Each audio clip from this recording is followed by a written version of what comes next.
Innal hamdalillah, segala puji dan puja kehadirat Allah. Nahmaduhu wa nasta'inuhu wa nastaghfiruh. Hanya kepadanya kita memuji, meminta pertolongan serta bertaubat dari dosa-dosa kita. Wa na'udzu billahi min syururi anfusina. Dan hanya kepada Allah pula kita meminta agar dimaafkan semua kesalahan-kesalahan kita. Wa min sayyiati a'malina, dan dari segala dosa yang pernah kita lakukan. May yahdihillahu fala mudhillalah. Barang siapa yang telah Allah berikan petunjuk maka tidak akan pernah sesat selamanya.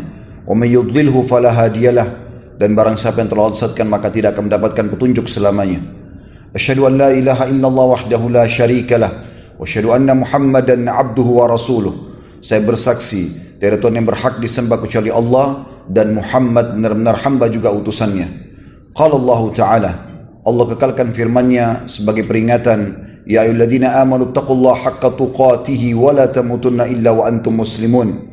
Hai sekalian orang-orang yang beriman, patuhlah, tunduklah kepada satu-satunya pencipta segala sesuatunya, baik di langit, di bumi, di kedalaman lautan, yaitu Allah. Sebenar-benar patuh dan tunduk, halal dinikmati, perintah dikerjakan, dan yang haram dijauhi. Dan janganlah kalian meninggal dunia kecuali dalam keadaan Islam. Di ayat yang lain Allah juga mengingatkan, qala Allah Ta'ala, ya ayuhan nasu taqu rabbakum alladhi khalaqakum min nafsin wahidah wa khalaqa minha zawjaha wa batha minhuma rijalan katsiran wa nisaa wattaqullaha alladhi tasaaluna bihi wal arham innallaha kana 'alaikum raqiba. Hai sekalian manusia, sekali lagi bertakwalah, hanya patuh dan tunduklah kepada satu-satunya yang telah menciptakan kalian dari jiwa yang satu, yaitu Adam alaihissalam, dan menciptakan dari jiwa yang satu, yaitu istrinya Hawa alaihissalam, dan telah banyak memberikan keturunan laki-laki juga perempuan dari keduanya. Maka sekali lagi bertakwalah kepada Allah dan jagalah hubungan silaturahim. Sesungguhnya Allah senantiasa mengawasi kalian. Di ayat yang ketiga qala Allah Ta'ala, ya ayyuhalladzina amanu taqullaha wa qulu qawlan sadida yuslih lakum a'malakum wa yaghfir lakum dhunubakum wa may yuti'illaha wa rasulahu faqad faza fawzan 'azima.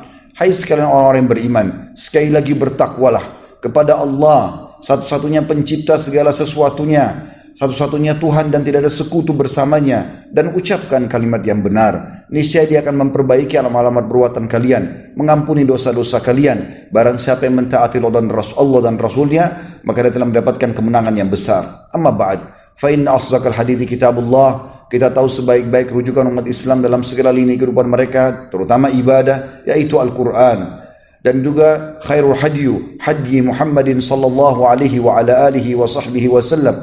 Dan sebaik-baik tunjuk setelah Al-Quran adalah petunjuk Nabi besar Muhammad sallallahu alaihi wa ala alihi wa sahbihi wasallam. Wa syarrul umuri muhdatsatuha, dan seburuk-buruk perbuatan terutama dalam ibadah yang tidak punya rujukan dari keduanya, wahyu Al-Quran dan sunnah. Fa inna kulla muhdatsin bid'ah. Semua ibadah yang dibuat-buat termasuk perbuatan baru dalam agama. Wa nabidatin dhalalah, perbuatan baru akan membawa pelakunya pada kesesatan. Wa indaron finar, kesesatan akan membawa pelakunya ke dalam api neraka. Saudaraku seiman, rahimani wa rahimakumullah. Tidak akan pernah berhenti kita saling mengingatkan satu sama yang lain tentang sebuah fenomena yang tidak akan mungkin kita luput darinya, yaitu kematian. Dan judul khutbah Jumat kita adalah kematian pasti datang. Hari demi hari berlalu, aktivitas kita hampir sama. Bangun pagi, kemudian tiba siang, kemudian tiba sore, malam hari, dan kita tidur. Kisah demi kisah kita kumpulkan dan kita ceritakan satu sama yang lain, baik kepada teman, pasangan hidup, kepada keturunan. Kita sibuk membuat program ini, program itu yang berhubungan dengan masalah dunia kita atau kebutuhan dunia, dan juga mesti ada orang yang sibuk dengan masalah akhiratnya. Namun teman-teman sekalian, kita harus tahu dan sadari, bahkan wajib bagi kita, bahwasanya semua itu akan ada akhirnya, tidak akan pernah berlanjut terus-menerus. Bukan cuma kita, para nabi-nabi, orang-orang yang mulia, bahkan mereka disebutkan dalam sebuah hadis yang sahih, kata Nabi SAW, semua nabi-nabi pada saat mau meninggal diberikan kesempatan untuk bisa memanjangkan umur mereka sesuai dengan yang mereka minta, tapi mereka semua toh juga meninggal dunia. Dalam sebuah riwayat disebutkan Musa AS pada saat akan dicabut ruhnya, maka beliau berkata kepada malaikat maut, saya akan minta kepada Allah agar Allah menambahkan umurku. Maka dia pun memohon kepada Allah Azza wa Jalla, lalu Allah mengirim malaikat Jibril mengatakan kepada Musa, hai Musa, Allah mengirim salam kepadamu dan menambahkan umurmu 1000 tahun. Cukupkah? Kata Musa, 1000 tahun cukup. Tapi kemudian Allah ilhamkan dalam hati Musa untuk bertanya kepada Jibril alaihissalam. Lalu berkata, wahai Jibril, setelah 1000 tahun, apakah saya juga akan mati? Maka kata Jibril alaihissalam membaca firman Allah SWT, kullu nafsin dha'iqatul maut. Semua jiwa pasti akan mati. Kita renungi teman-teman sekalian beberapa firman Allah Subhanahu wa taala yang mengingatkan kita masalah itu. Yang pertama dalam surah An-Nisa, surah nomor 4 ayat 78 yang kekal ditilawakan dari awal diturunkan ayat ini sampai menjelang hari kiamat nanti. A'udzu billahi minasyaitonir rajim. Ainama takunu yudrikkumul maut walau kuntum fi burujin musyayyadah. Dimanapun kamu berada, maka pasti kematian akan mendatangkan atau mendatangimu. Meskipun kamu berlindung dalam benteng yang tinggi nan kokoh. Dalam surah Al-Anbiya surah nomor 21 ayat 34 Allah Subhanahu wa taala mengingatkan bagaimana nabinya Muhammad sallallahu alaihi wasallam, manusia yang mulia, manusia pilihan, bahkan pemimpin anak Adam juga merasakan kematian. Yang memastikan dalam firman Allah ini setelah beliau dan sebelumnya tidak akan pernah ada orang yang hidup. Dalam firman-Nya, A'udzu billahi minasyaitonir rajim wa ma ja'alna li basyarin min qablikal khuld afa in mitta fahumul khalidun. Kami tidak akan pernah menjadikan hidup kekal bagi seseorang manusia pun sebelum kau, hai Muhammad. Maka jika kamu mati, apakah mereka akan kekal? Artinya sebelummu tidak ada yang hidup, sesudahmu pun juga tidak akan ada yang hidup. Juga Allah Subhanahu wa taala mengingatkan dalam firman-Nya yang lain. Surah Al-An'am, surah nomor 6 ayat 61. A'udzu billahi minasyaitonir rajim. Wa huwal qahiru fawqa ibadi wa yursilu 'alaikum hafadha. Hatta idza jaa ahadakumul maut tawaffathu rusulun la yufarritun. Dan dialah Allah yang memiliki kekuasaan tertinggi di atas hamba-hambanya, dan dia mengutus para malaikat penjaga kepadamu, sehingga apabila kematian mendatangi salah seorang di antara kamu, ia diwafatkan oleh malaikat-malaikat kami, dan mereka para malaikat tersebut tidak pernah melalaikan kewajibannya. Makna yang lain adalah malaikat tidak akan pernah telat dalam mencabut roh seseorang. Dalam surah Al-An'am juga Allah Subhanahu wa taala memastikan, surah nomor 6 ayat 93, A'udzu billahi minasyaitonir rajim, wa man adzalam mimman iftara 'ala Allahi kadhiba aw qala uhiya ilayya wa lam yuha ilayhi shay wa man qala sa'unzilu mithla ma anzala Allah walau tara idh adh-dhalimuna fi ghamaratil maut wal malaikatu basitu aydihim akhriju anfusakum al-yawma tujzauna 'adzabal huni bima kuntum taquluna 'ala Allah bima kuntum taquluna 'ala Allahi ghairal haqqi wa kuntum an ayatihi tastakbirun. Dan siapa yang lebih zalim daripada orang yang membuat kedustaan terhadap Allah dan orang yang berkata telah diwahyukan kepadaku padahal tidak ada sesuatu pun yang diwahyukan kepadanya. Dan orang yang berkata aku akan menurunkan seperti apa yang diturunkan Allah. Alangkah dahsyatnya, kata Allah, sekiranya kamu menyaksikan saat orang-orang zalim, pelaku maksiat, pelaku kezaliman berada dalam ketekanan sakaratil maut, proses ditariknya ruh, sedang para malaikat memukul dengan tangan-tangan mereka seraya berkata, keluarkanlah nyawamu. Pada hari ini kamu dibalas dengan siksaan yang sangat menghinakan, karena dulu kamu selalu mengatakan perkataan yang tidak benar terhadap Allah dan selalu menyombongkan diri tentang ayat-ayatnya. Juga dikatakan dalam surah Qaf, Allah Subhanahu wa taala berfirman, A'udzu billahi minasyaitonir rajim, wa ja'at sakratul maut bil haqq, dzalika ma kunta minhu tahid. Dan sakratul maut pasti akan datang. Proses malaikat yang kita saksikan sendirian dan mencabut ruh, maka pasti akan datang dengan sebenar-benarnya, kata Allah. Dan itu perkara yang kamu selalu lari darinya. Juga Allah ingatkan dalam 2 surah yang terakhir, kemudian kita akan masuk insyaallah ke dalil hadis dan bagaimana nasihat para ulama salaf, yaitu surah Al-Waqi'ah, surah nomor 56 ayat 83 sampai 87. Allah mengingatkan bagaimana prosesi kematian akan terjadi dan kita masing-masing hadir di sini akan tunggu saja, tinggal siapa yang duluan menuju ke sana, karena setiap orang di antara kita setiap hari sedang melangkah ke liang lahatnya. Allah berfirman dalam surah Al-Waqi'ah ayat 83 sampai 87, A'udzu billahi minasyaitonir rajim. Falaula idza balagatil hulqum wa antum hina idzin tanzurun wa nahnu aqrabu ilaihi minkum walakin la tubsirun. Falaula in kuntum ghaira madinin tarji'unaha in kuntum shadiqin. Maka mengapa ketika nyawa salah seorang di antara kalian telah sampai di kerongkongannya, dicabut oleh malaikat, sudah sampai di kerongkongan, padahal ketika itu kamu sendirian menyaksikan, tidak ada orang lain yang lihat, hanya kita saja dengan malaikat-malaikat tersebut. Dan kami pada saat itu lebih dekat kepada si mayit ini, calon mayit, daripada kalian semuanya. Namun kalian tidak bisa melihat para malaikat kami. Maka mengapa jika kamu tidak tunduk kepada Allah, cobalah kembalikan saja nyawa yang telah ditarik kalau kalian adalah orang-orang yang benar. Jadi kalau kita tidak percaya dengan itu, coba orang yang masih hidup tadi, kembalikan ruhnya sehingga dia bisa hidup berbaru lagi sama kita. Kalau jawabannya tidak pernah bisa, maka berarti kematian itu adalah sebuah yang hak. Dalam surah Al-Qiyamah, surah nomor 75 ayat 26 sampai 30 juga Allah mengingatkan, A'udzubillahi minasyaitonir rajim. Kalla idza balagatit taraqi wa qila marraq wa dhanna annahu al-firaq waltaffatis saqu bis-saq ila rabbika yawma idzil masaq. Yang artinya, sekali-kali tidak apabila nafas seseorang telah sampai ke kerongkongannya. Selalu kerongkongan yang disebutkan karena malaikat maut mencabut dari ubun-ubun, dimulai dari kaki ruh itu ditarik sampai kalau sudah tidak tenggorokan dan lewat tenggorokan maka wafatlah dia.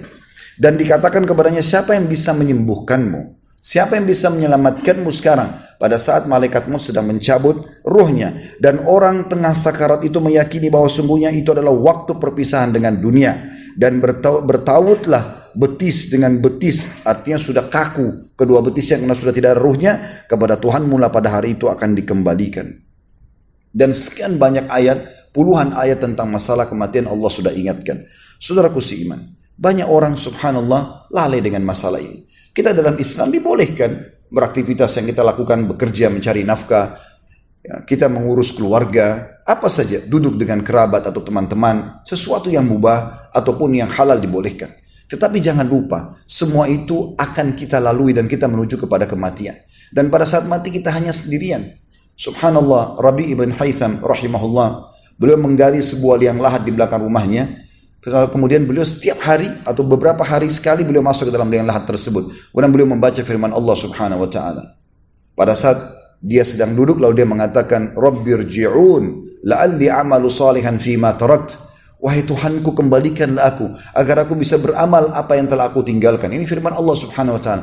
Maka dengan itu dia kembali, kemudian dia tidak pernah meninggalkan sholat malam. Dan banyak sekali di antara kaum salaf yang terus menjadikan sabda Nabi SAW yang berbunyi, Akthiru dzikra hadimal lazzat.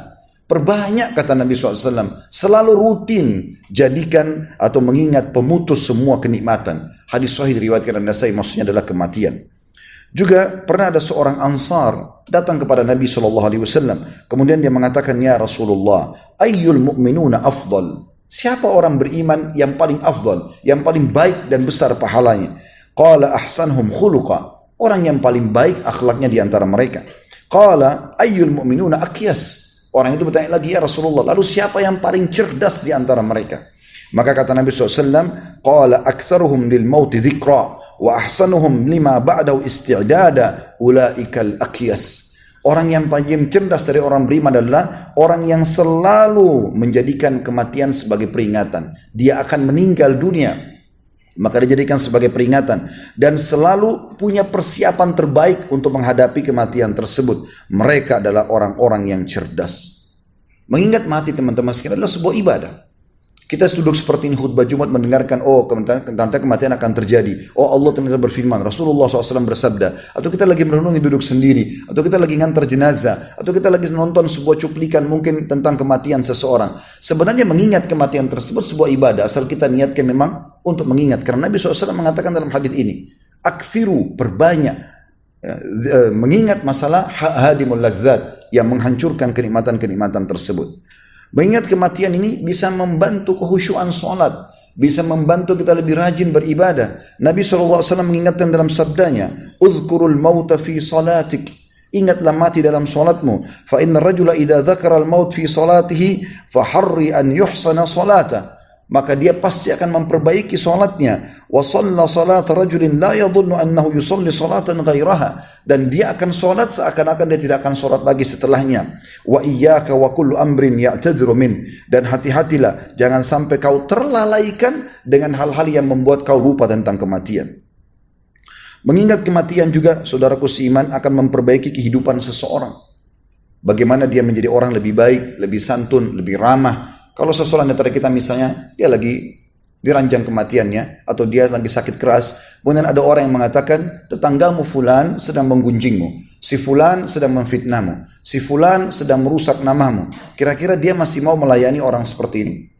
Kalau seandainya ada orang tahu dia akan meninggal sebentar lagi, apakah dia masih ada waktu untuk bertengkar, untuk berkelahi, atau untuk menyalahkan orang lain, atau bahkan untuk melakukan kriminal-kriminal? Saya yakin tidak akan pernah. Mati, mengingat mati akan membuat kita stop di situ. Kita akan lebih hati-hati dan akan menjadi orang yang baik. Karena kita akan selalu menganggap diri kita, oh sebentar lagi saya akan meninggal dunia. Maka saya harus jujur, saya harus amanah, saya harus begini dan begitu. Disebutkan dalam sebuah hadis Nabi SAW, yang hadis ini diriwayatkan Ibnu Hibban dan Al-Baihaqi dan dihasankan oleh Syekh Albani, "Aktsiru dzikra hadimal lazzat." Perbanyak mengingat pemutus kenikmatan. Fa innahu ma dzakarahu ahadun fi dhiqin minal 'aish illa wasi'ahu alaihi atau wasa'u alaihi. Tidak ada seseorang yang mengingat kematian sementara lagi sempit hidupnya, lagi susah, terlilit utang, bangkrut, DPHK, cerai rumah tangganya dan segala macam, kecuali dia akan mendapatkan kelapangan karena toh dia tahu dia akan meninggal dunia. Wala fi sa'atin illa diqahu aw dayyaqu alaihi. Dan tidak ada juga orang yang dalam kondisi dia lapang, rezekinya lagi banyak, tidak ada masalah rumah tangganya, pekerjaannya bagus segala macam, tapi kalau dia ingat kematian, maka dia tidak akan pernah tertipu oleh kehidupan dunia. Kematian juga akan melarang dan menghalangi seseorang melakukan banyak kesalahan-kesalahan. Dan ini sudah umum. Kapan kita mengingat kematian, kita akan terdorong untuk supaya tidak melakukan perbuatan-perbuatan kesalahan, karena kita tahu akan dihukum oleh Allah Subhanahu wa taala. Anda bekerja di perusahaan, melakukan satu kesalahan saja sudah cukup. Kita khawatir jangan sampai atasan kita atau pemilik perusahaan untuk mengeluarkan kita dari perusahaan tersebut atau bahkan memotong gaji kita.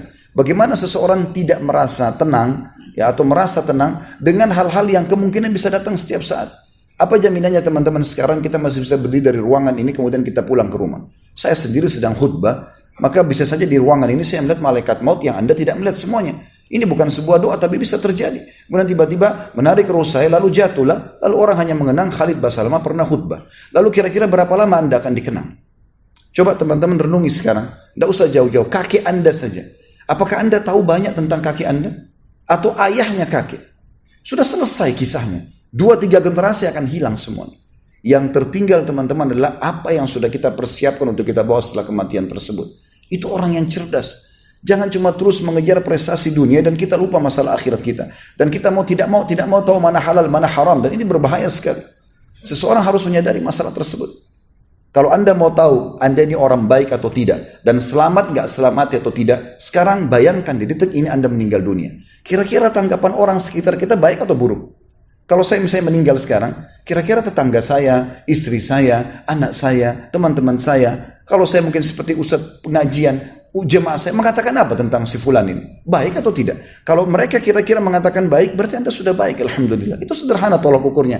Tapi kalau Anda meninggal sekarang, lalu orang akan mengatakan alhamdulillah si fulan meninggal, alhamdulillah kita lepas dari keburukannya, berarti Anda orang buruk. Pernah Salamah bin Dinar rahimahullah, seorang ulama tabi'in, datang kepada seorang khalifah, lalu khalifah mengatakan, kira-kira saya ini berada di mana? Di surga kah atau di neraka kalau saya meninggal? Maka beliau mengatakan, pertemukan wahai Amir Mu'minin diri Anda dengan firman Allah Subhanahu wa taala. Kata dia, yang mana firmannya? Kata beliau, innal abrara lafi na'im. Orang-orang yang patuh pasti akan masuk surga. Wa innal fujara lafi jahim. Orang yang fajir, orang yang buruk, orang yang maksiat akan masuk dalam neraka jahanam. Sederhana kok. Hati-hati teman-teman. Orang semua motivasi kita berbuat dosa, demi Allah mereka hanya mengantar kita sampai ke liang lahat. Tidak lebih daripada itu. Istri yang selama ini Anda anggap mencintai Anda, demi Allah hanya sampai liang lahat. Dia tidak akan pernah menunggu lebih dari 1 jam, 1 hari, apalagi kalau mau nginap, gak bakalan. Mereka akan pulang ke rumah dan dia bisa menikah dengan laki-laki lain. Anda dengan sendiri, dengan amal Anda saja. Teman-teman yang selama ini mengajak kita, gak masalah, buat aja, nanti saya yang tanggung dosanya. Kedustaan besar. Mereka hanya berdiri di liang lahat, habis itu mereka pergi dan aktivitasnya berjalan seperti biasa. Anda akan sendirian di sana. Apa kata Nabi SAW? Kalau anak Anda meninggal dunia akan ikut bersamanya kuburan 3 hal.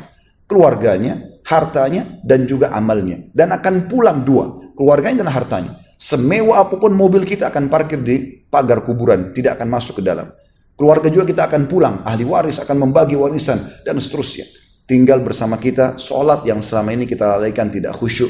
zikir yang selalu kita anggap remeh, doa yang selalu kita anggap remeh, Al-Quran yang terus kita tunda untuk mempelajarinya, doa yang selalu kita mengatakan nanti saja, sedekah yang selalu kita tunda-tunda, dan segala macam hal yang sebenarnya itu yang kita butuhkan. Kita ini harus menanamkan dalam jiwa kita, saudaraku seiman, lebih mencintai amal kita daripada semuanya. Mencintai daripada istri kita, daripada anak kita, amal soleh. Anda kalau lagi sholat lupakan semuanya, itu lebih mahal daripada Anda mencintai atau duduk berkumpul dengan keluarga atau sama teman-teman. Lebih penting daripada Anda meeting dan kemudian mengatur sebuah proyek yang besar. Itu yang akan bawa dan menemani Anda di sana nantinya, yang selama ini selalu kita lalaikan. Kita akan tutup teman-teman sekalian dengan beberapa amal yang bermanfaat, yang kalau kita sudah meninggal akan bermanfaat buat kita. Nama kita tidak akan dikenang lagi teman-teman sekalian. Selesai 2-3 generasi, 4-5 generasi habis semuanya. Amal-amal yang ditekankan sekali, ya, yang agar kita bisa menambah amal-amal soleh kita pada saat meninggal adalah hadis yang masyhur, hadis yang diriwayatkan oleh Imam Muslim. Kata Nabi SAW, "Idza mata al-insanu inqata anhu amaluhu illa min thalath." Kalau manusia meninggal dunia maka akan terputus sumber pahalanya kecuali dari 3. Tentu bisa saja ada orang yang sedekah buat dia, tapi berapa kali? Sekarang Anda tanya diri Anda di sini, teman-teman sekalian. Kalau selalu berharap, nanti kalau saya meninggal ada anak-anak saya kok. Kira-kira mereka akan beramal buat Anda enggak? Tidak usah jauh-jauh. Anda sekarang sendiri, sedekah enggak rutin buat orang tua tiap hari? Anda tiap hari enggak doakan mereka yang sudah meninggal? Seperti itulah keadaan kita nanti. Mereka mungkin mengingat kita sekali setahun. Kalau mungkin hari pertama iya, 7 hari, 8 hari, 10 hari. Setelah itu, sebulan, setahun, 10 tahun. Setelah 100 tahun sudah tidak ada yang mengingat Anda lagi. Maka yang tersisa adalah yang seperti ini. Kata Nabi SAW ada 3 sumber utama. Yang dikatakan illa min sadaqatin jariyah. Kecuali dari sedekah yang berjalan terus. Bukankah teman-teman selalu menemukan ada masjid, selalu letakkan kotak amal di pinggir jalan? Untuk pembangunan masjid. Kenapa cuma lewat? Kenapa enggak singgah berikan 1.000 rupiah, 10.000 rupiah? Saya sudah berikan kemarin Ustaz. Itu kemarin. Sudah dicatat di buku amal Anda. Dan mana Anda tahu Anda ikhlas atau tidak, diterima atau tidak. Walaupun sudah diterima, apakah sudah cukup dengan itu Anda merasa bangga di hari kiamat? Tidak. Tiap hari 1 tahun kotak amal itu 1 tahun Anda bersedekah. Berarti setiap hari Anda mendapatkan keutamaan membangun masjid. Kata Nabi SAW, sampai membangun masjid untuk Allah di muka bumi, Allah akan bangunkan istana bagian di surga. Seorang sahabat mengatakan, ya Rasulullah, tidak semua orang mampu membangun masjid. Kata Nabi SAW, Allah akan memberikan pahala itu walaupun seseorang membangun masjid seperti besarnya sarang burung. Artinya menyumbang 1.000, 2.000, 3.000 rupiah, tetap akan diberikan. Hari ini kita nyumbang, besok tetap sama. Tiap hari kan buku amal kita ada. Dan kita butuh teman-teman sekalian. Tamak dengan rahmat Allah, tamak terhadap amal soleh adalah sebuah kebaikan. Kita harus tamak, jangan pernah merasa puas dengan itu. Makanya kita disuruh minta selalu, berdoa selalu. Kenapa teman-teman kita selalu baca bismillah setiap kali mau makan? Kenapa enggak sekali seumur hidup? Karena memang selalu kita butuh tambahan amal tersebut. Kalau mau masuk kamar mandi, keluar kamar mandi, pakai baju, buka baju, mau tidur, bangun tidur, mau biologis, mau apa saja, mau makan, habis makan, doanya selalu sepanjang hidup. Karena setiap hari ada buku amal. Jangan dibatasi dengan amal yang sudah dikerjakan. Dan jangan pernah berbangga dengan amal tersebut. Begitu juga dikatakan yang kedua adalah ilmun yuntafa'u bih. Belajar dan ajarkan ilmu itu. Puncaknya ilmu agama. Kalau tidak, maka minimal ilmu memang bermanfaat. Ilmu matematika, ilmu fisika, ilmu apa saja. Ajarkan kepada orang. Bentuk dalam sebuah buku, tulisan misalnya. Atau artikel, atau sekarang medsos. Jangan disia-siakan. Sekarang semua orang bisa buat channel. Kenapa nggak dilakukan? Kenapa nggak buat sesuatu yang kita pikirkan kalau saya meninggal ini bisa berjalan? Orang tua Anda sudah meninggal, ibu Anda ahli masak. Buatkan resepnya itu, tuliskan, sebarluaskan. Anda berbakti sama orang tua yang sudah meninggal.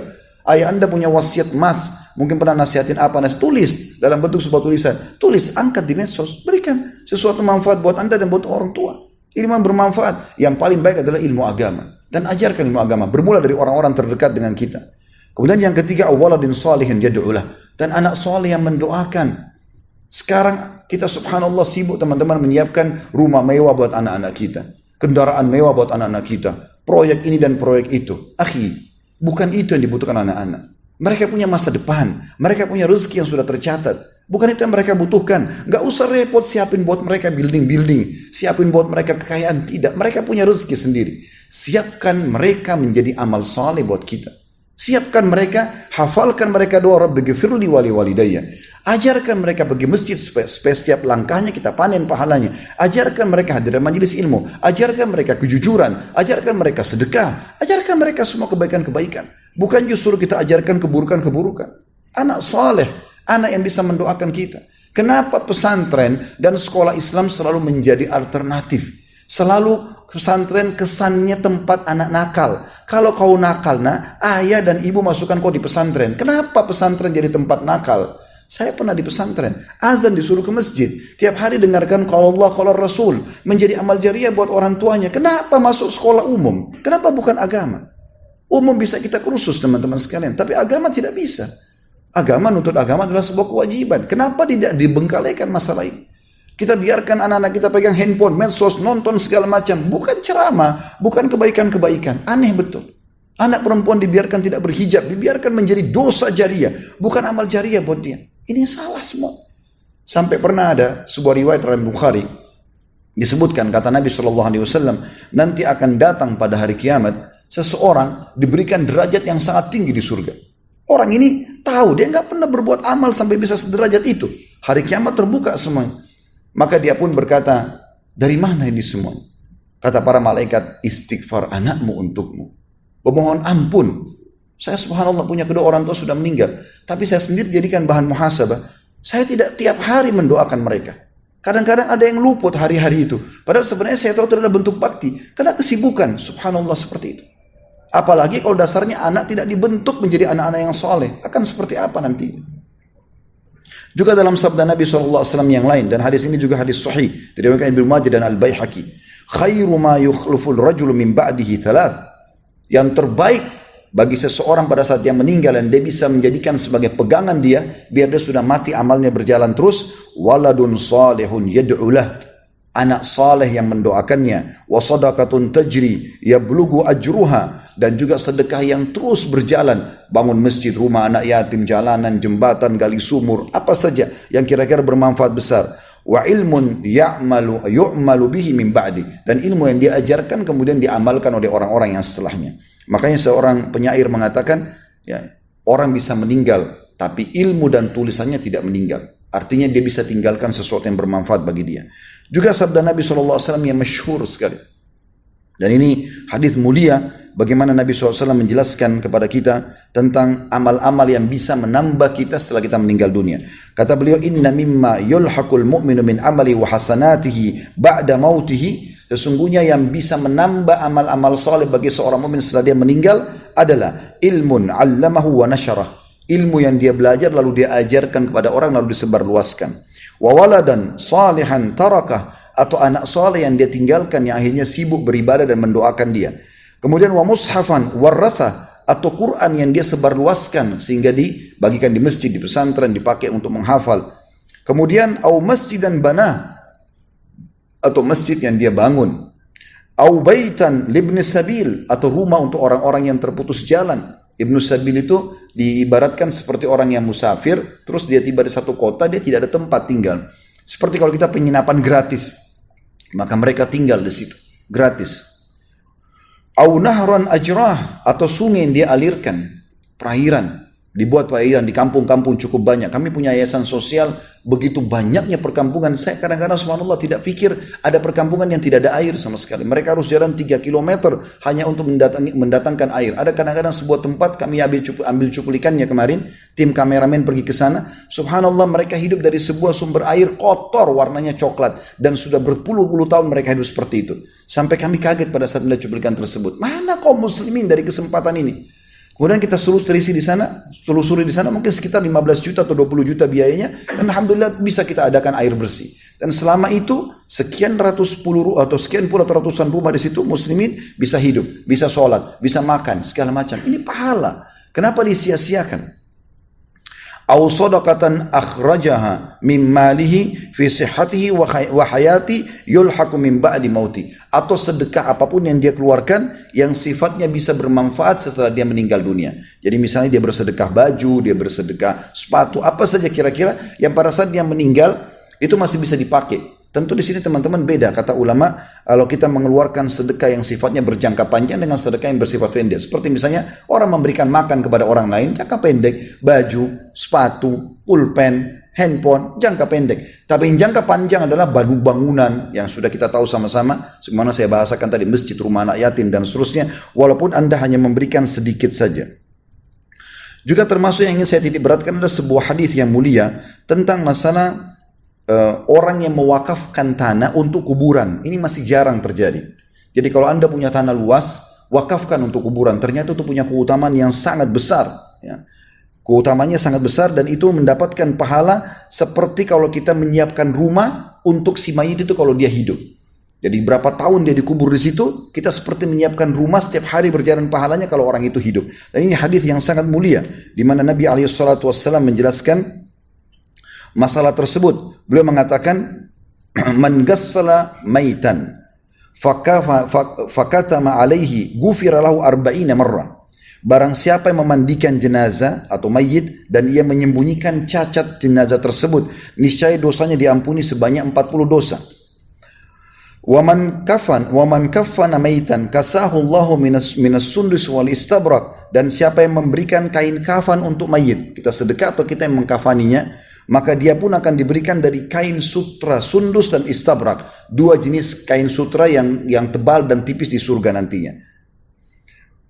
Kemudian dikatakan waman hafara limayyitin qabran, dan siapa yang menggali buat mayit kuburan termasuk mewakafkan tanahnya, fa ajannahu fihi ajra lahu minal ajri ka ajri maskanin askanau ila yaumil qiyamah.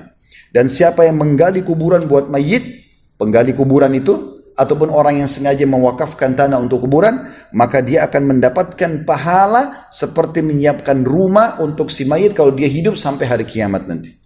Kalau kita misalnya wakafin tanah 1000 meter, misal bisa menampung sekitar 2000 jenazah. Misal setiap jenazah jaraknya setengah meter, bisa 2000 jenazah. Berarti kita dapat 2000 pahala rumah yang hanya dengan liang lahat tersebut. Seperti orang itu kalau masih hidup, dan itu dinilai pahalanya sampai hari kiamat, sampai hari kebangkitan. Dan ini sebuah luar biasa, hal yang perlu diperhatikan tentunya oleh kaum muslimin. Begitu juga teman-teman sekalian dengan menanam tanaman, pohon, tumbuh-tumbuhan, penghijauan. Ini penting.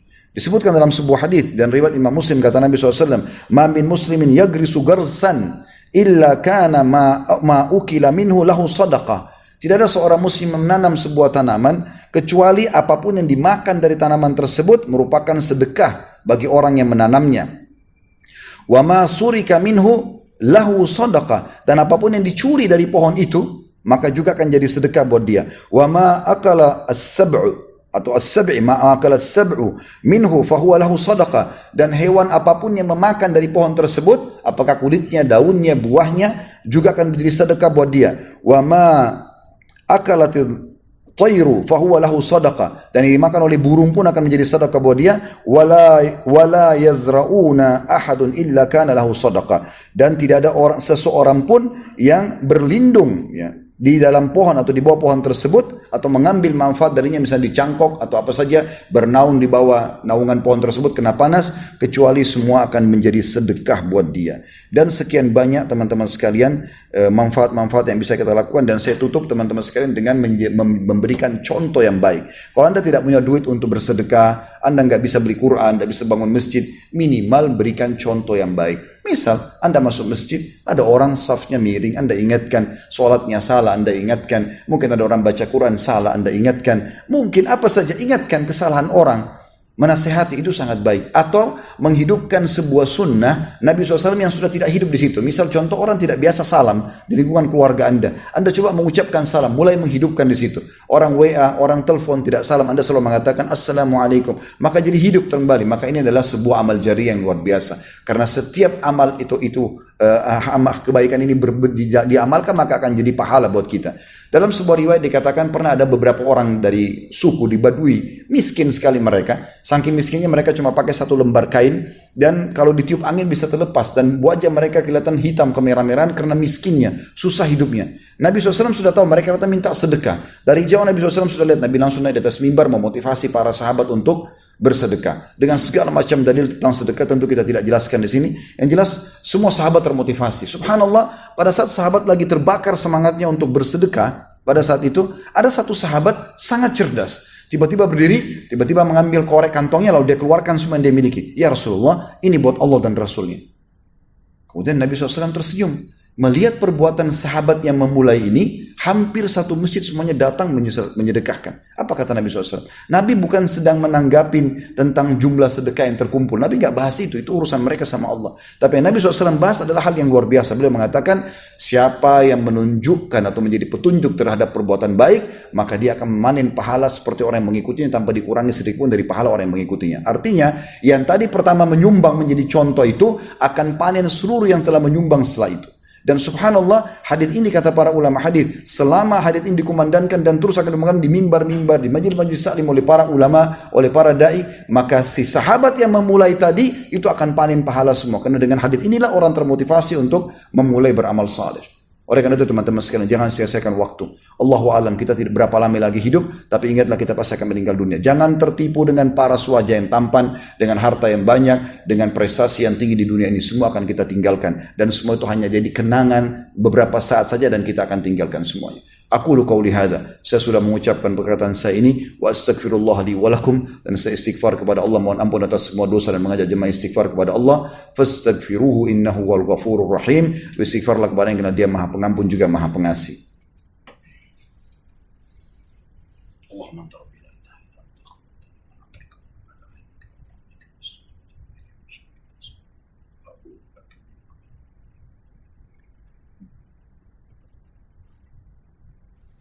Alhamdulillah, wassalatu wassalamu ala rasulillah. Segala puji dan puja kehadirat Allah subhanahu wa ta'ala, juga salawat dan taslim kepada Nabi besar Muhammad sallallahu alaihi wa ala alihi wa sahbihi wasallam. Sebelum berdoa teman-teman sekalian, waktu Nabi Muhammad sallallahu alaihi wasallam sedang sakit keras, maka para sahabat banyak menangis di masjid beliau, dan beliau mendengar tangisan mereka karena takut Nabi SAW meninggal dunia. Maka beliau dengan tertatih-tatih jalan, kemudian beliau menuju ke mimbar. Lalu beliau setelah membaca tahmid dan juga salawat untuk beliau sallallahu alaihi wasallam, beliau mengatakan, wahai sekalian manusia, jangan kalian sedih, karena sesungguhnya pertemuan kita yang sebenarnya adalah di haudku, di telagaku. Apa makna hadis ini? Maksudnya mati itu akan kita lalui semuanya, tapi kita tidak berpisah, kita akan ketemu. Yang penting kalian mengikuti ajaranku, maka kalian akan bertemu dengan aku di haud, di telaga Nabi sallallahu alaihi wasallam. Ini sebuah motivasi yang sangat luar biasa. Kalau ternyata kematian adalah sebuah pintu bagi seorang mukmin untuk menuju kepada kehidupan abadi. Saya sering bahasakan dalam ceramah, mati bagi orang beriman adalah awal segalanya. Bagi orang kafir, akhir segalanya. Kita justru menuju kepada kehidupan abadi. Para salafus soleh, pada saat mereka mau meninggal dunia, maka datang sahabat-sahabatnya lalu mengatakan, berita gembira buat kamu. Sungguh satu pertanyaan yang luar biasa. Bagaimana orang mau meninggal dikatakan berita gembira? Lalu mereka jelaskan. Mereka mengatakan, karena sebentar lagi kau akan bertemu dengan Allah, sebentar lagi kau akan bertemu dengan Rasulullah SAW, sebentar lagi kau akan melihat surgamu. Dan memang seperti itu faktanya. Para syuhada yang mati di Badr, di Uhud, dan peperangan-peperangan Nabi SAW, beliau selalu mengingatkan, sungguh teman-teman kalian ini sedang di surga, sedang berbicara dengan Tuhan kalian. Nabi SAW ingatkan semua itu. Dan ingat, akibat daripada orang-orang yang saleh akan sama, tidak akan berubah. Nabi-nabi dan para sahabat dan orang-orang saleh, mereka bahagia dunia, mereka bahagia di akhirat. Mereka sudah menemukan itu. Dan kita kalau ikuti akan sama jejaknya. Mengikuti ahli maksiat akan sama akibatnya.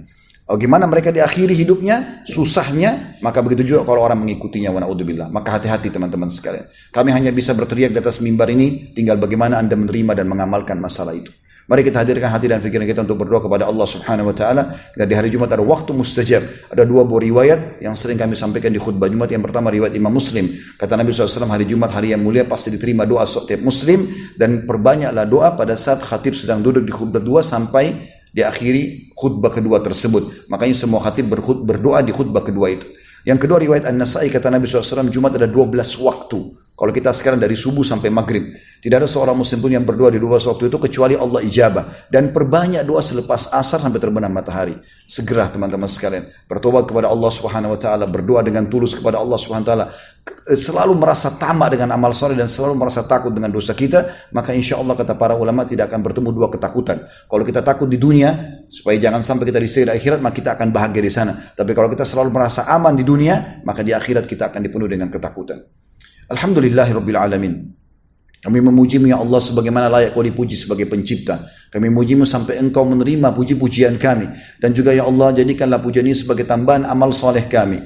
Ya Allah, berikanlah salawat dan taslim yang penuh dengan kehormatan kepada utusan-Mu Nabi besar Muhammad sallallahu alaihi wasallam sebagaimana Engkau telah perintahkan kepada kami untuk mengucapkan salam hormat kepadanya. Ya Allah, kami tidak berkumpul di masjid ini, di tempat ini, kecuali karena ingin mengerjakan salah satu perintah yang kau wajibkan kepada kami, yaitu sholat Jumat. Maka terimalah ibadah ini dengan pahala yang sempurna, dan terimalah seluruh amal yang pernah kami kerjakan. Kami ikhlas atau kurang ikhlas, kami sempurnakan ataupun kurang sempurna, dengan kemahasempurnaanmu ya Allah. Dan juga amal yang sedang kami kerjakan, dan amal yang akan kami kerjakan sampai menjelang ajal datang nanti. Ya Allah, jangan engkau tinggalkan satupun dari dosa kami, baik kecil ataupun besar, kecuali engkau gantikan menjadi pahala, sebagaimana engkau telah ucapkan dalam firman-Mu, ulaika alladziina yubaddilullahu sayyi'atihim hasanat. Mereka adalah orang-orang yang Allah telah ganti dosa-dosa mereka menjadi pahala. Ya Allah, ampunilah muslimin dan muslimat, mukminin dan mukminat yang hidup dan juga yang sudah meninggal. Ya Allah, jadikan negara kami, negara Indonesia, negara yang aman, tentram, damai, seluruh umat Islam di bawah naungan ukhuwah Islamiyah. Dan siapapun yang menginginkan keburukan bagi Islam, bagi muslimin, dan juga bagi negara kami, kembalikan budaya mereka kepada diri mereka sendiri. Ya Allah, tolonglah saudara-saudara kami di Palestina, di Syria, di Yaman, di Irak, di Myanmar, di Ahsa, dimanapun mereka berada sedang tertindas. Ikhlaskan niat mereka, terima para syuhada mereka,